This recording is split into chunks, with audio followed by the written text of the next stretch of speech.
Welcome to the worst serial killers in history, explained using Minecraft. Let's start off with the less evil killers and move on to the ones that are straight up psychopaths. Number 7. H. Holmes. Known as America's first serial killer, Holmes developed a fascination with death early on in his childhood, and it is rumored that he would dissect animals in his spare time. After graduating with a medical degree, Holmes moved to Chicago in the late 1880s and began a career in multiple schemes. His most infamous venture was the construction of a 3-story building, which came to be known as the Murder Castle. The building was designed with secret passageways, hidden rooms, soundproof chambers, and a confusing layout, making it an ideal place for trapping and slaying his victims.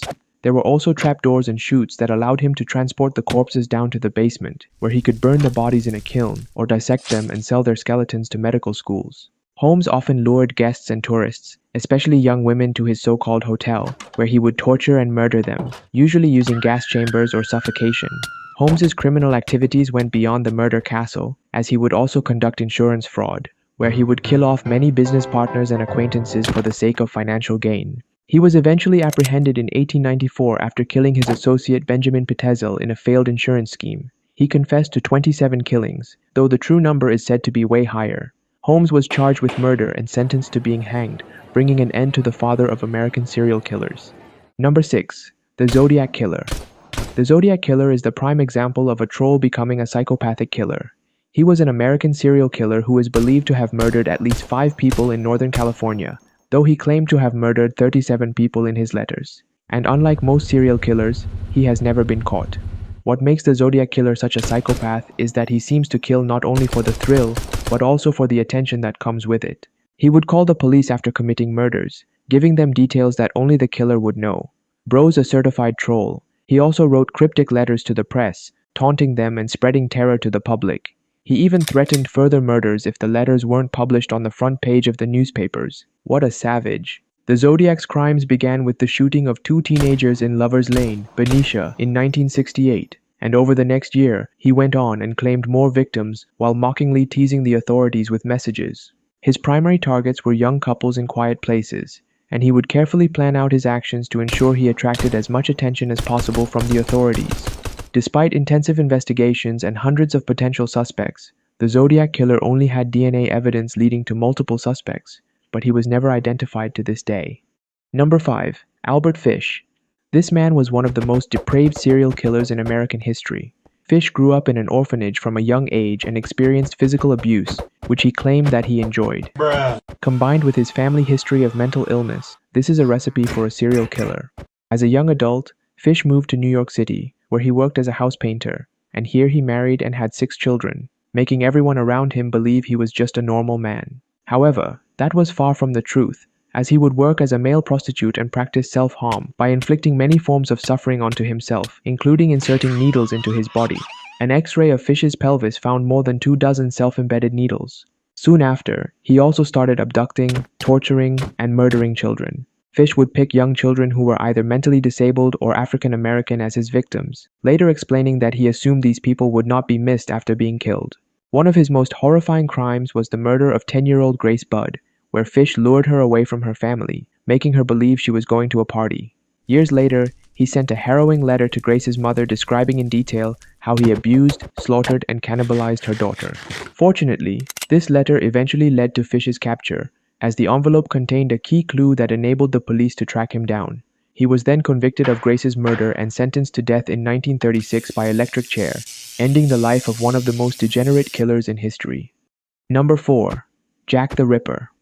Originating from England, this undiscovered serial killer committed a series of gruesome murders in the impoverished Whitechapel district of London during the 19th century. The murders linked to Jack the Ripper primarily involved women working as prostitutes, whom he most likely paid for their services, but in fact, they only got paid after they were dead. The likely victims of Jack the Ripper, called the Canonical Five, all have their throats sliced and abdomens mutilated.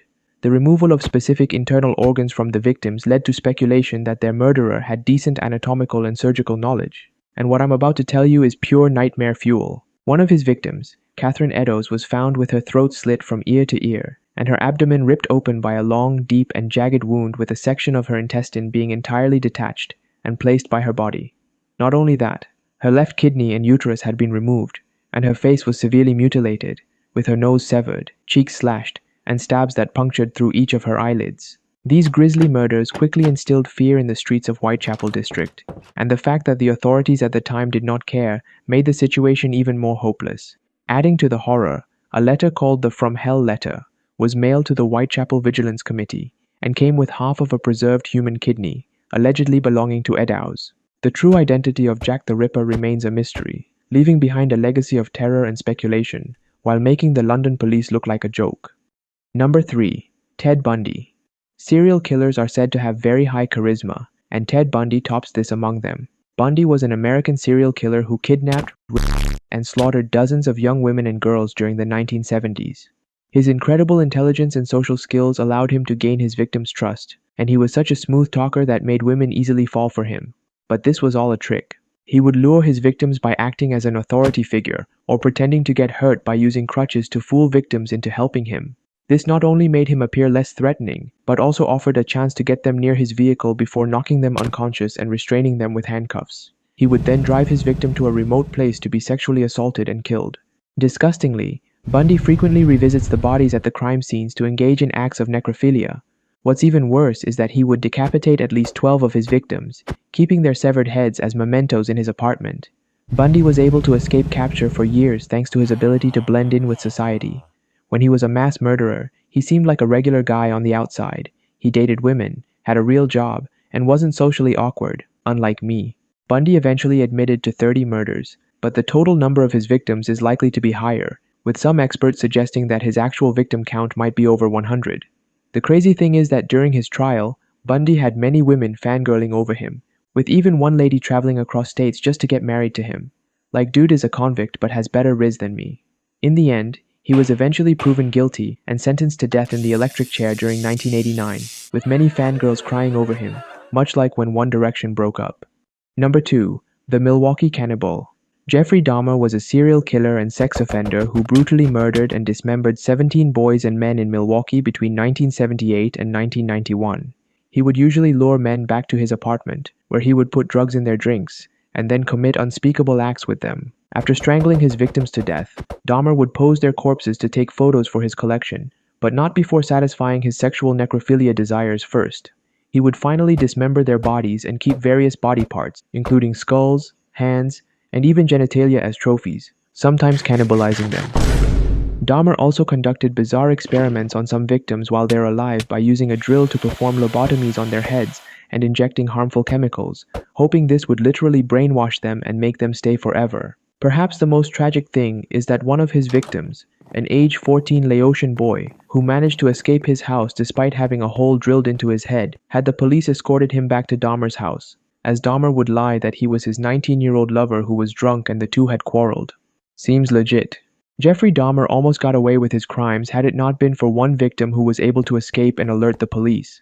The police began their investigation on the apartment and quickly uncovered skulls and other body parts, along with an extensive photo collection that Dahmer had taken. He would subsequently be convicted of the murder of 15 men and boys and condemned to life in prison, but would one day be beaten to death by a fellow inmate in 1994.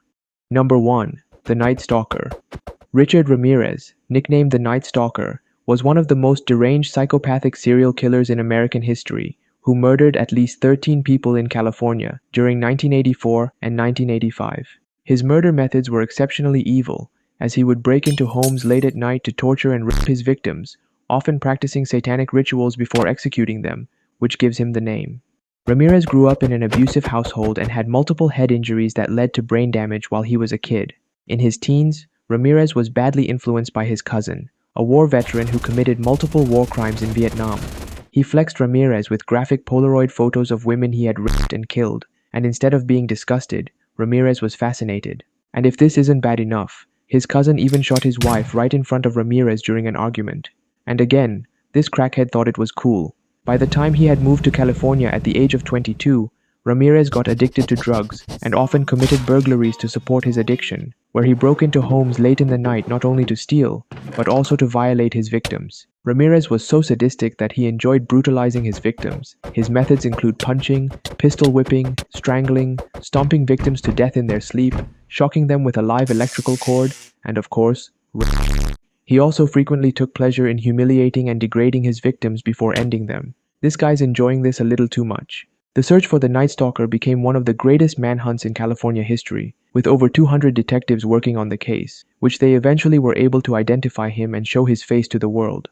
One day, Ramirez was recognized in the streets and beaten up by a group of residents in East Los Angeles before being finally arrested, and with that, Ramirez was convicted of 13 counts of murder, 5 attempted murders, 11 sexual assaults, and 14 burglaries. The baffling thing is that Ramirez never showed any remorse for his crimes, as he pleaded not guilty to all of the charges and often taunted the families of his victims. He died in 2013 due to health complications while awaiting execution on California's death row.